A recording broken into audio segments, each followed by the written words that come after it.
But I guess the first thing I'm going to say is, and this is what I woke up to this morning, I'm saying, go back to 2005 in my mind. 2005 math that's 20 years ago. Job interview. Me for Toyota.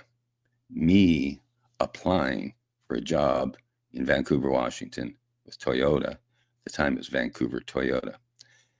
And long story, full episode on that. But I think I was 46 years old and I was beat up. I was at the end of my rope in life and starting back in the auto industry, entry level, like truly as sales, whatever, entry level. But the person I want to shout out here is Joel Whitehead. It's not Whitehead, it's Whitehead, Whited, Joel Whitehead.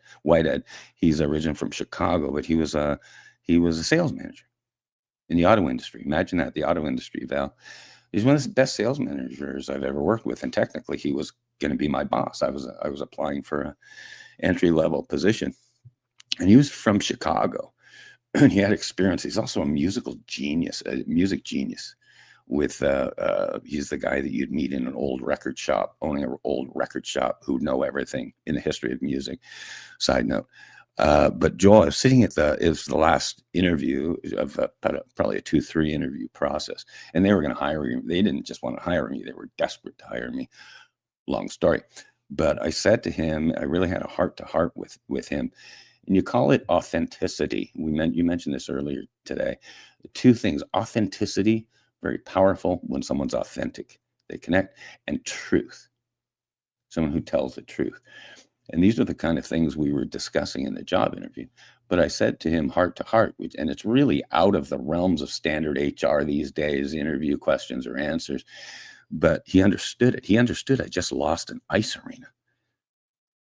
He's from Chicago. People don't build ice arenas. $5 million ice arenas. He knows my story there. And oh goodness, look at you, Val, Bremerton Ice Arena.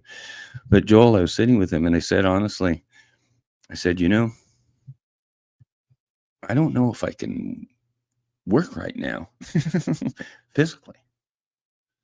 If I'm too burned out, I'm too honest. I just bad financial times, and I didn't realize at the time I actually had PTSD, because there's such thing as PTSD in business.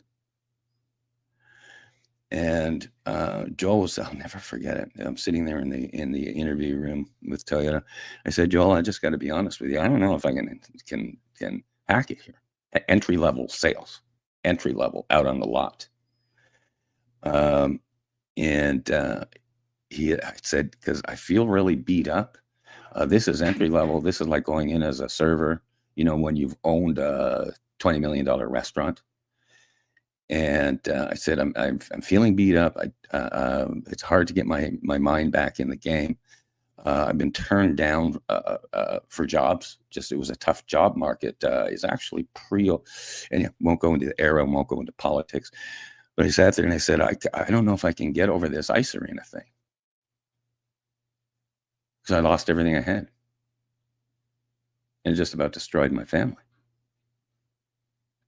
And he looked at me. Here we go, Val, right?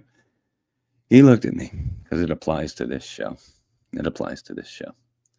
I remember it to this day because it changed my life.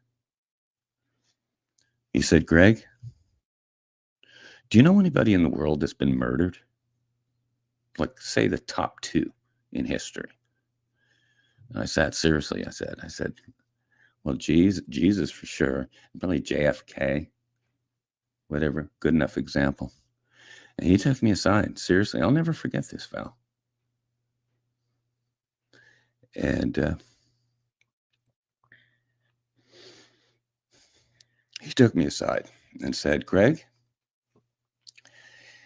if guys like Jesus and JFK, nice guys like that, were murdered, and now I add one more name, Charlie Kirk. If guys like that were murdered, what chance do regular guys like you and me have, Greg? What chance? So know that going in. Come to work for us. We don't have any management openings right this second, but we'll find one.